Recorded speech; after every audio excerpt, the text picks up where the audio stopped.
Sri Joseph Vijay எனும் நான்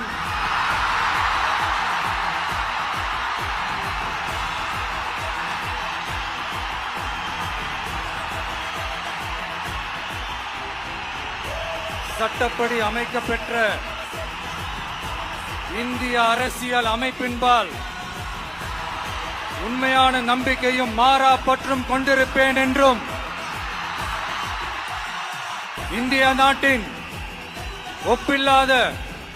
முழு முதல் ஆட்சியையும் ஒருமையையும் நிலை நிறுத்துவேன் என்றும்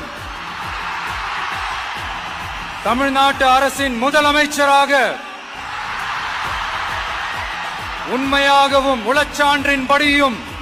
என் கடமைகளை நிறைவேற்றுவேன் என்றும்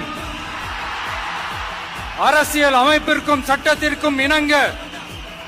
அச்சமும் ஒருதலை சார்பும் இன்றி விருப்பு வெறுப்பை விலக்கி பலதரப்பட்ட மக்கள் அனைவருக்கும் நேர்மையானதை செய்வேன் என்றும் ஆண்டவன் மீது ஆணையிட்டு உறுதிமொழிகிறேன்.